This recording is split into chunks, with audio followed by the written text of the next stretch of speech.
Сайн байцгаана уу, ингээд та бүхэндээ хамгийн ихний бичлэгээрээ Bloodlodgийнх 2013 онд гарч ирсэн анимыг товчлон хүргэж байна. Стац бол өөрийн амьдардаг чөтгөрийн ертөнцийн зүүн бүс нутгийн босс нь.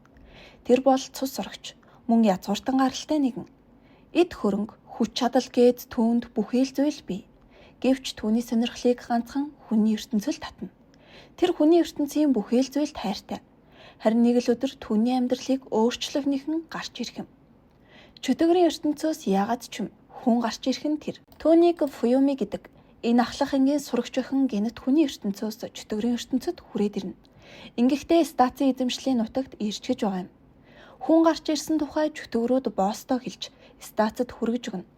Стац охиныг хараад маш их баярлаж түүнээс хүний ертөнцийн зүйлсийг асууж байтал түүнтэй тулгалдах гэсэн нэгэн гарч ирснээр тэдэнд саад болно. Чөтгөрийн ертөнцид тухайн бүс нутгийн босстой тулалтад ялбал шинэ босс нь болдог юм гин. Тэгээд л тултгаар ирсэн нь энэ. Харин стац бол түүнтэй ядах юмгүй тултаад л ялчихна. Гэвч стацыг буцаад ирэхэд Фуюми алга болчихжээ. Тэгсэн нэг ургамал түүнийг идчихсэн байна. Ургамал шууд л охины хувцас болон арга ясыг нь буцаан гаргаад стац руу шидчихнэ. Ингээд л маш их догдолж байсан стац цочирдон зогсож байтал өрөөнд нь Фуюми байж байх нь тэр. Тэгсэн үхээд сүнс нь гараад ирсэн юм гин. Ингээд л хүн болон хүний ертөнцийн шүтэн бишрэгч стац түүнийг буцаан амьлуулахаар эрс шийднэ. Тэр хоёр Фуюмигийн анх ирсэн газар нь буюу хүний ертөнц чөтгөрийн ертөнц хоёрыг холбосон хаалгаар хүний ертөнц рүү явна. Тэд хүний ертөнцид ирлээ. Хаалгаар ортол Фуюмигийн гэрт нь хүрээд ирж байгаа юм. Тэгсэн стац охины өрөөг харснаа шорон юм уу гэж хэлээд авна. Гэрээс нь гарах гэж байсан чинь Фуюмигийн аав нь гараад ирнэ. Тэгсэн стац шууд л нэг шингэн юм цацаад оюун ухааныг нь удирдчихдаг. Тэр шингэн зүйл нь стацын шүлс байж. Цус сорогчийн шүлс нь хүний оюун ухааныг захирч чаддаг гин. Тэгээд тэд гэрээс нь гараад л хүний ертөнцтэй танилцсан. Стац Фуюмид хандан одоо чи чөтгөр болохоор хүний ертөнцид өөрийгөө нун анхаарал татахгүй байгаарэ гэснээ өөрөө л хүний анхаарлыг татаад байдаг. Тэгснээ дахиад л нөгөө шүлсээ хүн болгон руу цацаад эхэлнэ. Харин үүнд нь Фуюми их л гуниглана. Учир нь тэр одоо сүнс, урдынх шигэ хүн биш болсон. Харин үүнийгээ гэр бүл найзуудтай хэлхийг хүсдэг. Гэтэл яг энэ зуур Фуюмигийн бие хөлнөөсөө эхэлж алга болж эхэлнэ. Чөтгөрүүд хүний ертөнцид урт хугацаанд байж болохгүй. Хэр хүчирхэг чөтгөр гэдгээсээ шалтгаалаад хүний ертөнцид байж чадах хугацаа нь өөр. Тийм учраас стац зүгээр байхад Фуюми алга болж эхэлдэг. Харин охиныг аврахаар стац түүний цусны донор болно. Түүнийг хүн болгоод найзлах гэж байна уу гэсэн чинь стац хүн болохоор нь мууми болтол нь цусыг нь сормоор байгаа юм гинэ. Фуюмигийн асуудлаас болоод тэр хоёр буцаад чөтгөрийн ертөнцид рүү явхаар охины өрөөнд иртэл нэг шар үст гараад ирнэ. Манай охины энэ ертөнцид ирсэн хаалга болох хар хөшигний эзэн. Түүнийг Бэл гэдэг. Тэгсэн Бэлч бас өөрийнх нь хөшиг яагаад энд байгааг мэдэхгүй учраас судалж байгаа юм байна. Хэн нэгэн өөрийнх нь хүчийг хулгайлцглаа гэд тэр гэмт хэрэгтнийг нь хайж яваа гин. Тэгснэ манай хоёроос өөрийнх нь хүчийг зөвшөөрлөх ашигласан гэд 60 саяын нэхэд эхэлнэ. Үгүй бол босс нь нутгаа орхисныг чөтгөрүүдэд зарлана гэд сүрдүүлээд байдаг шүү. За тэгээд стацыг сүрдүүлж байгаад нэг тийш нь явуулаад өөрөө Фуюмитэй үлдчихэж байгаа юм. Нэг зүйл аваад ир гэд стацыг явуултал тэр газар нь хүний ертөнцийн чөтгөрүүдийн хувцсны дэлгүүр гин. Тэгсэн дэлгүүрийн худалдагч нь домогт дотоожийг авахар ирсэн байна гэд ойлгочихно. Тэр дотоожийг өөрийг нь дийлбэл авч болно гин. Харин стац түүнийг мэдээж ялна. Тэгсэн Бэлийн ингэж байгаа шалтгаан нь түүний хүчийг шалгаж байжээ. Өөрийнх нь шидийн хүчийг хулгайсан нэгэн хүчирхэг нэгэн байж таарна. Түүнтэй гэрлэмээр байгаа юм гин. Тэгээд л стацыг шалгаж байж. Тэгсэн нөгөө Бэл чинь хүн амьлуулах аргыг мэднэ гин. Хүн амьлуулах тухай бичсэн номыг дээр үед баруун чөтгөрийн ертөнцид зарж байсан гин. Ингээд манай хоёр Фуюмиг амьлуулахын тулд тийшээ явах хэрэгтэй боллоо. Баруун чөтгөрийн ертөнцийн босс нь болохоор хүн чон. Манай стац бол зүүн бүсийн эзэн. Баруун бүсийн эзэн хүн чон стацын багын найз. За тэгээд нэг туслахад агуулж аваад манай гурав баруун чөтгөрийн ертөнц рүү явна. Ингээд баруун чөтгөрийн ертөнцид ирээд түүнээс номны тухай асуудал, нөгөөх нь тулалтад ялбал номыг хайхад туслана л гин. Харин хүн чон ялбал Фуюмиг өөртөө авах юм гин. Юугаар тулдах вэ гэсэн чинь боулинг. Стац өөрийгөө энэ тулаанд шидээ ашиглан бацтай ялнаа гэдэг чатал энэ тулаан нь боулинг биш боксоор өрсөлдөхөөр өөрчлөгдчихжээ. Фуюмиг оноо зарлагч болгочихсон байгаа юм. Хүн чон охиныг харснаа хитрхи хөөрхөн юм. Энэ тулаанд яасан ч ялагдахгүй гээд л эхэлнэ. За тулаан нь чихэлж ширүүн өрсөлдөж эхэлнэ. Стац эхний үедээ шууд л унаад өгнө. Хүн чон цогсоо завгүй зөхиод л байна. Стац хүчээрээ өөрийгөө нөхөн сэргээсээр. Стац ерөөсөө ч зөхгүй байхад бүгд түүнд санаа зовж сууна. Гэтэл гинэт чон маш ихээр ядраад эхэлнэ. Тэгсэн манай цус орогч Стац өөрийнхөө нэг шүдийг чонын биед зоочсон байжээ. Тэгэхээр чонын цохилт бүр өөрийг нь л ядрааж байж. Шидийн хүчээр манай Стац яллаа. Тэгсэн шар үст Бэл ахаад л гараад ирнэ. Чон цус орогч хоёрыг хоёуланг нь ялагдлаа гэж авсан. Бэл ахаад л хурччихжээ. Боулингийг болиулж бокс болгосон. Энэ тэмцээнийг эхлүүлсэн хүн нь бүгд Бэл байж. Бүр нөгөө ном хүртэл анханасаа Бэлд өөрт нь байжээ. Бэлээс нөгөө хүн амьлуулах номыг арай гэж автал тэднийг хинэн ч уншиж чаддаггүй. Тайлж уншихаас илүү энэ номыг бичсэн хүнийг нь хайж олох нь амар юм байх. За харин Стац энэ номыг бичсэн нэгнийг таамаглаж байна гэснээ чичрээд эхэлдэг. Түүний таамаг бол өөрийнх нь ах. Манай Стац язгууртан чөтгөрөж байсан да. Өмнө нь Акрополис гэдэг газарт амьдардаг байж. Тэнд нь энгийн чөтгөрүүд очиж болдоггүй газар гин. Ингээд Фуюмиг чон харж үлдэн Бэл Стац хоёр номыг тайлж уншихаар явна. Учир нь Бэлж бас очих эрэхтэй язгууртан гаралтай чөтгөр. Бэл Стац хоёр шууд шилжээд Бэлийн өрөөнд ирнэ. Энэ хооронд чонч бас язгууртан хэдийч Ирлиц гэдгийг бид мэдэж авна. Өөр нэг чөтгөрийн цус холилдсон юм байх. За тэгсэн нөгөө Бэл чин Стацийн урдуур хойгоор дотор хувцастайгаа гарч ирээд эхэлнэ. Бэл Стацыг нөхрөө болгохоор бодож байгаа юм гин. Стац Бэлд ахын түүнийг хөнөөх гэж оролдож байсан талаар хэлж өгнө. Түүний зүрхэнд сум зоож ид шидийнх нь хүчийг түгтсэн байна. Тэгэхээр Стац хүчтэй хэдийч энэ бүх хугацаанд бүх хүчээ гаргаж байгаагүй гэсэн үг. Манай Стац утас ч гэж мэддэггүй. Бэлийн утсыг хараад л гайхаад идэг. Бэл түүнийг ах дээрээ очиод зүрхнийхээ сумыг авахул гэж зөвлөдөг. Тэгээд л тэд явж сүшийднэ. Хүний ертөнцийн бүхэл зүйлсийг шүтэмширдэг Стацийн хувьд жаргална л гэсэн үг. Энэ хооронд Фуюмигийн бие дахиад алга болоод эхэллээ. Стац харин ах руугаа явна. Тэр ахтайгаа уулзахаас өмнө хэн нэгэнд баригдахгүйг их л хичээж яваа харагдана. Гэвч Лиз гих охинд баригдчихнаа. Тэр нь Стацийн дүү. Харин Фуюмигийн бие алга болж эхэлсэнд сандарсан чон охиныг үүрээд яаралтай нэг тийш явна.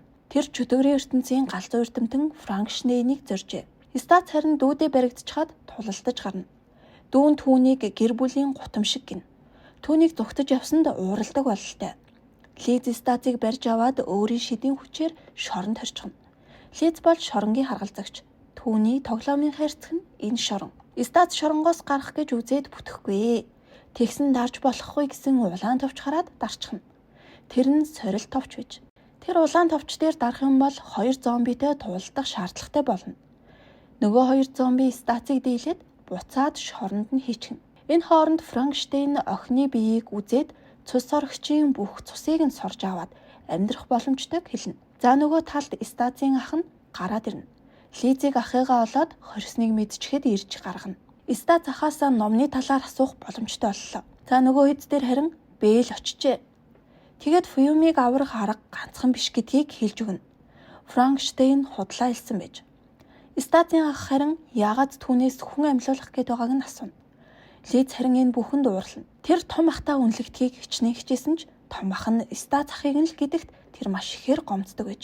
Ах нь харин Стацад хүн амьлуулах аргыг зааж өгөх нэгэн болцол тавина.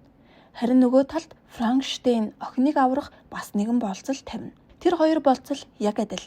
Акимгийн чөтгөрийг устгах. Энэ чөтгөрийг Франкштейн зохион бүтээсэн ч одоо чөтгөрийн ертөнцид хинч түүнийг дийлэхэргүй хүчтэй нэгэн болж хуурчээ. Чон харин үүнийг сонсоод болцлыг нь зөвшөөрнө. Хагас өдрөл охины биеийг байлгаж чадах тул тэрнээс өмнө зогсоох ёстой гэнэ. Цус орогч Стац ч мөн адил түүнийг устгахаар ахаараа зүрхэндх сумаа авахулна. Ингэснээр тэр хүчтэй чөтгөртэй тулалдахад ялах үзэмж их хүчээ буцаан авч байгаа юм. Стац ах нь өөрийг нь алахыг оролдож байсан гэдэг. Гэвч үнэндээ Стац маш их хүчтэй, мөн тэр хүчийг нь биеинд дийлэхгүй тул Стац өөхөх байжээ. Тиймээс л ах нь түүний бүх хүчийг багт нь хорьсон байж. Чон харин хойд зүгийн чөтгөрийн ертөнцид ирлээ. Тэр шууд л хойд бүсийн босстой тулалдах гин. Гэтэл тэр боссыг нөгөө Акимгийн чөтгөр гарч ирээд хөнөөчгөн. Стац харин сумаахуулаад маш их хүчтэй болж тэдний тулаанд нэгдэхэр явна. Акимгийн чөтгөр нь өөрийн гэсэн биегүй, өөрийн хүссэн биеийн хэсгүүдийг олж цуглуулan өөрийнхөө биеийг бүтээж шидээрээ удирддаг. Хүн чон болж хуурахтаа 3 минут л байж чаддаг гин. Учир нь өмнө нь хэлж байснаар тэр Ирлиз. Стац ирснээр хүн чон завсарлаг авч Стацтай солигдно. Стац маань тулааныхаа үеэр Гокугийн Камехамехаг дуурайна. Тэр Гокугийн Фэн мэдээж тулааны эцэст Стац яллаа гэж бодтол Бэл түүнийг өөрийн хүчээр хорьсон байжээ. Харин Франкштейнийг ийм чөтгөр бүтээсэн учраас Лиз шорондоо хорино. Ингээд бодлоо гэтэл хүн чон Стацтай дахин тулалдахыг хүснэ. Учир нь тэр ч бас Фуюмид дурлсан. Гэхдээ тулалдалгүй явнаа. Найзууд шүү дээ. Тохиролцооны дагуу Стаци ах Фуюмиг харахаар иржээ. Фуюмиг амьд ойлгож байгаа шидийн ох ганц л үлдсэн. Тэгсэн Стац ирснээ ам цангаад байна гэдэл шууд аваад уучхна. Тэгснээ та нар хэлээгүй штэ гэдэл. Тэгээд өмнөх шигээ хурууга зүсээд Фуюмид уулгаж байгаа юм. Үргэлжлүүлэн ийм үйлдэл хийж болохгүйг нь ах нь анхааруулж тэд Стацийн нутагт ирлээ. Ах нь гэхдээ маш учир битүүлэг. Охины цусыг дээжийг нь аваад л шинжлэн гээд яваад өчгдөг. Фуюми тэдэнд хоол хийж өгөхөд Лиз уйлна. Лиз гаднаа хүйтэн хөндөй. Ахтаа уурлаж буй хэдий харагдахч дотроо бол зүгээр л гэр бүлдээ хайрлуулахыг хүсдэг жаахан хүүхэд.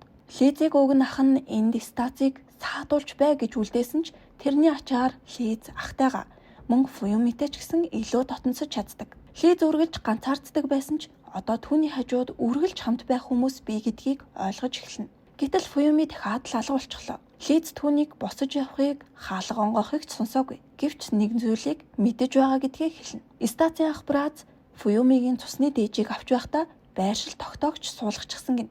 Үүнийг сонссон Брац ахыгаа маш ихээр сэжиглэнэ. Тиймээс Лизийг очиж шалгахыг хүснэ. Харин өөрөө сэжигтэй этгээдийг хайхаар явлаа. Бүс нутагт нь үзэгдэж байгаагүй сэжигтэй нэгэн этгээд Стацийн нутгаар дайран өнгөрчээ. Харин одоо өмнөд зүгт байгааг сонссон Стац өмнөдийг зорино. Лиз Акрополист ирэхэд Акрополисын цагдаа ахтай нь уулзахаар явж буйтай таарлаа. Цагдаа том ах Бразийг нь авч яваад Акрополисын хаан дээр аваачих юм гин. Лиз харин Фуюмиг байхгүй.